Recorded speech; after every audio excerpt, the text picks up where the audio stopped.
I look, sixth All-Star appearance. You know, it's one thing to be a perennial All-Star, but it doesn't seem like you've been around that long, does it?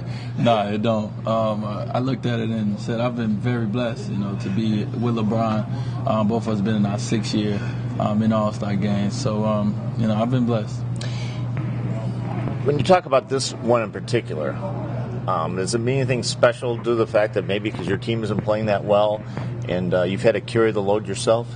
Well, I mean, this ain't the first time I came into the break and my team won over 500. I think this is actually the 3rd time that it's happened that way. But it is always special, first of all, to be voted in by the fans. You know, anytime you can get voted in by the fans, that's always special. And just to be here and this whole weekend, you know, it'd be something that you remember for a lifetime. So more so than, you know, your team, this is the first time you can individually feel good about, you know, something that you've done on the court. Growing up in Chicago, suburbs, going to Marquette. Now you play in Miami, of course, but coming here and seeing the snow, what'd you think? Man, I felt like I was going back home. I didn't know where I landed. Was it Milwaukee? Was it Chicago? You know, we landed down here in Dallas and I see them big flakes. I'm like, oh, man, this is going to be a different All-Star right here. You look at the Bulls record. You say you're under 500, but you're still in the playoff hunt, you know, in Miami. What can you do? Where do you want to finish?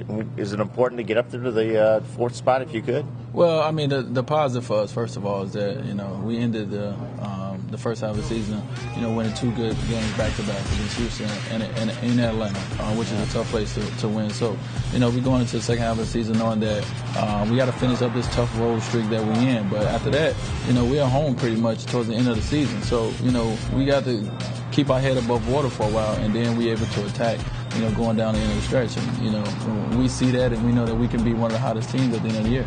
Shortly before those 2 big wins, you made a comment saying that you thought the team was too predictable.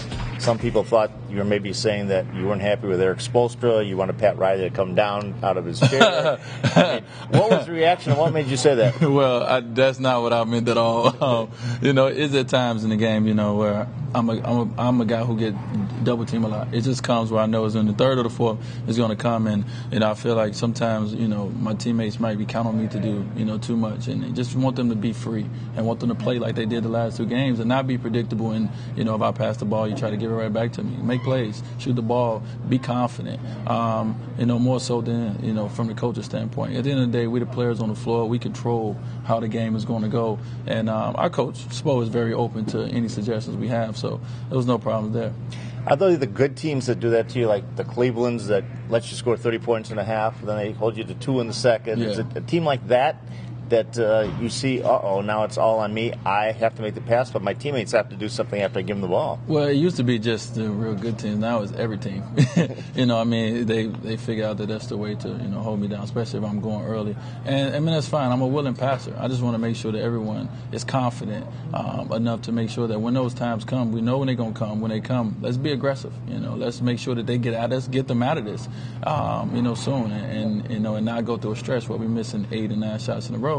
And then now the game is away from us. We have a final Twitter question from Chris Close. He wants to know what your feelings are as one of the stars in the league right now, 6th All-Star game, about the star power in the NBA right now and the marquee players. Well, I mean, I think that you know, the NBA is in good hands. You know, it's a lot of talk going on about, you know, players and the collective bargaining agreement, the CBA, all these things. But I think we have some good, quote unquote, star power players in this league. But overall, I think, you know, the league is in great hands. You know, we got up and coming players.